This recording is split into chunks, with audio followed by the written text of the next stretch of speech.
Welcome everyone, my name is Kola. Today I want to talk about petitions, how to write a good petition in case you're having situations with someone and you want to report to the police and you want the police to take the right actions and for you to get justice against that person who you want to complain or lay either you call it accusations, allegations, or who you just feel you want justice to be served to that person.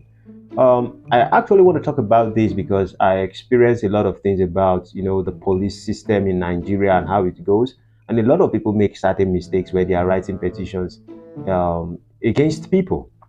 One of the recent one that actually happened is about everyone knows the leader of my estate who wrote some petitions against me in the name of the CDA. He actually wrote two petitions, and these petitions actually occupied almost 3 pages. And then he wrote another one that occupied 2 pages, personal, one in the name of the CDA and one as a single, his individual personal issues. And at the end of the day, the petition could not stick. The petition did not stick simply because it told a lot of stories that are very unbelievable.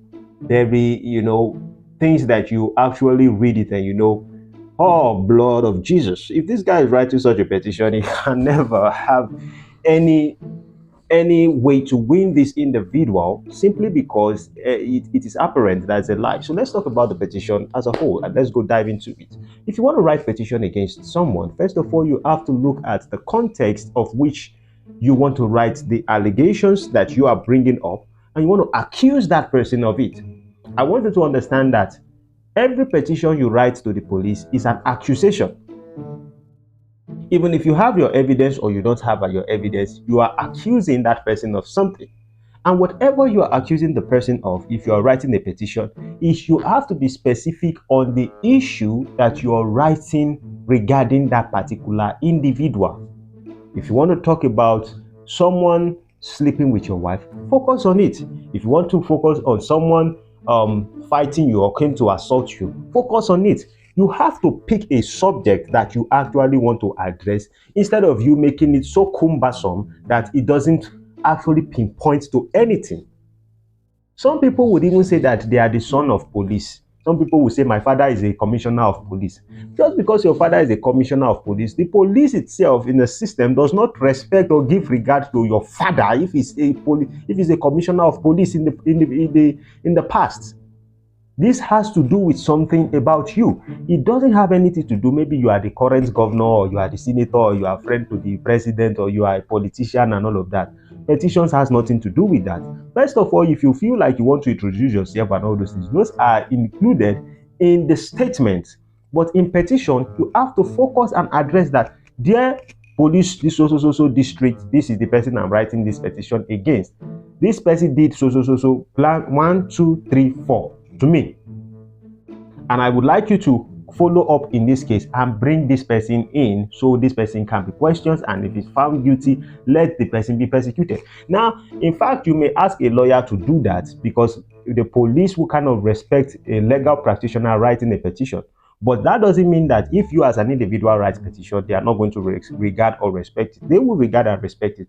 But you have to be specific on the details of what you want. Now, you could have a lot of stories you want to bring up, more allegations, more accusations, more evidences you want to bring that result probably in the past, 10 years ago, 3 years ago, 2 years ago. But you have to keep your evidences, because if your evidences are not available, everything you just did is you accuse the person. And an accusation can only be an allegation to somebody. And if you allege that I did something to you or I have said something that is not right to you, you have to focus on that particular subject. And the truth is this: you don't bring in everything that has transpired between you and that person. You have to just address one issue at a time. This is my issue with this person. Now, it is possible after you write that petition, the police can decide to charge that person to court, or they may decide not to charge the person to court, depending on how the situations look like. Because I want us to understand this: there are two types of cases in Nigeria. We have, just for the regular to understand, that we have what we call the criminal case and we have what we call the civil case. Now, the civil case is spread in different ways, and even the criminal case, you can also debunk it into different things. and they all have their charges and things that they can actually decide they want to convict you of. But if you're not specific in your petition, now you may not allow the police to be able to convict you of something that they think they are supposed to convict you on, because your petition is going left, right, and center. It's not based on anything. Just like an individual who wrote petition against me, who started talking about 3 years ago, 4 years ago. In fact, in his petition, he talked about the things that he did not witness in his life, that people were only saying it in his ears. He was saying things that he did not even realize the date the thing happened. He cannot say this is the year it happened. He can't say this is the time it happened. And he fixed in those stories into the petition of talking about certain subjects. And first of all, you need to understand this, that before you write a petition to about somebody, do you think that person will have their own evidences and stand?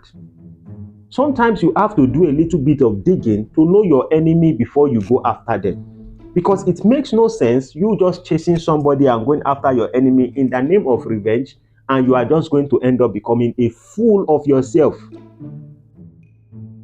You don't know if your enemy has the evidence to defend themselves. You have to know the defensive side that person is going to be coming from, and then you will know how to attack.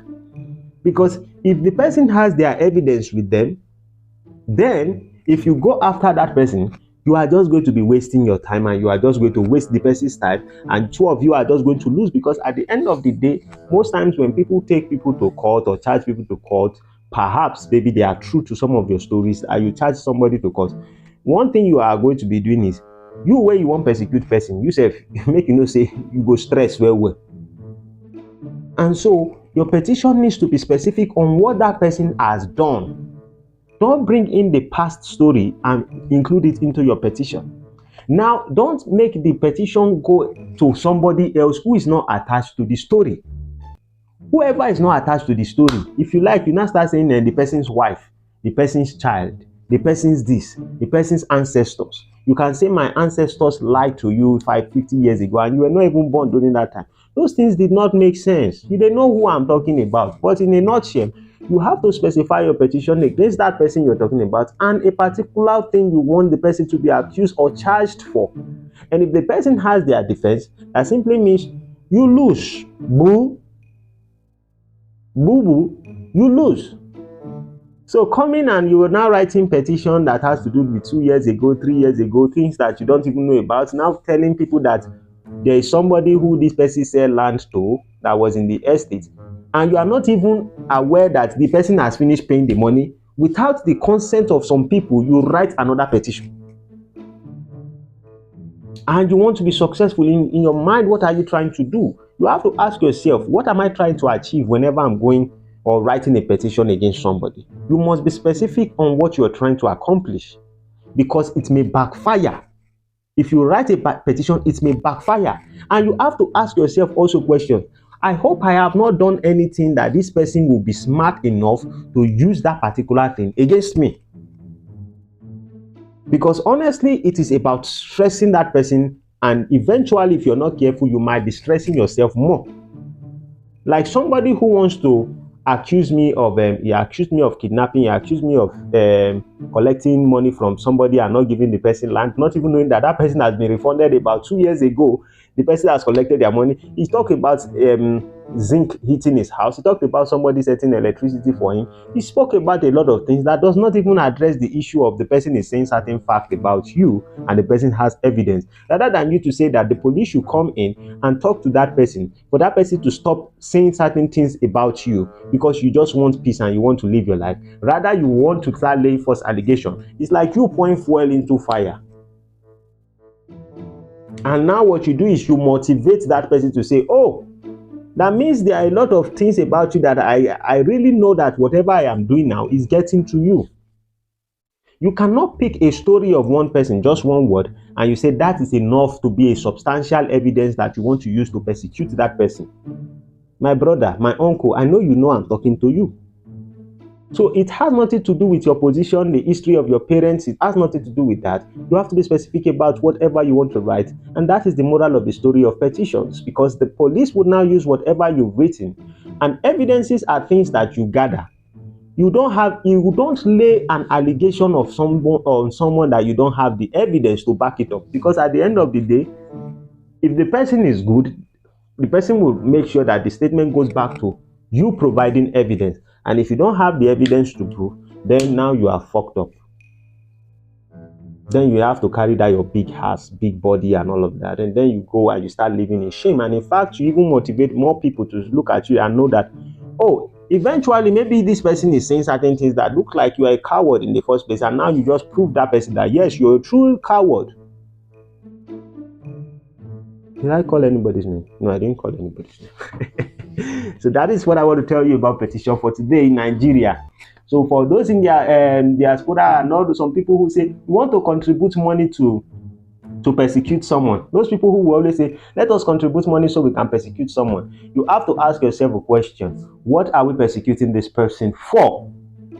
What is the problem? You don't just say because you are not happy, either because you are a community, a society, whatever you are, because you are not happy with an individual. That does not give you a right to just write false allegation and just say, let's just go after this person. Because you too, you are going to lose your money, you are going to be a loser, and the world is going to laugh at you. Lose. Maybe you haven't lost, maybe you still need to fight more, you know. But the truth is, sometimes people like us, we always prefer that people are strong enough. And you see, some people are so dumb that they think that taking somebody to police station and charging the person to court makes that person makes them a winner in a battle. Even if the person goes to jail, maybe he goes to jail for 1 week, you pour fuel in the fire, because at the end of the day, the court can look at the petition and the statement of the person. And if you are also writing a statement that does not align with your petition and you did not come out with substantial evidence, now you fuel that person to be able to take that thing and dismantle you. Most especially, you need to know the IQ of the individual you decide to go against. What is my IQ when I speak to you? You have no clue. Sorry. That's why you lose, boo-boo. I no fear.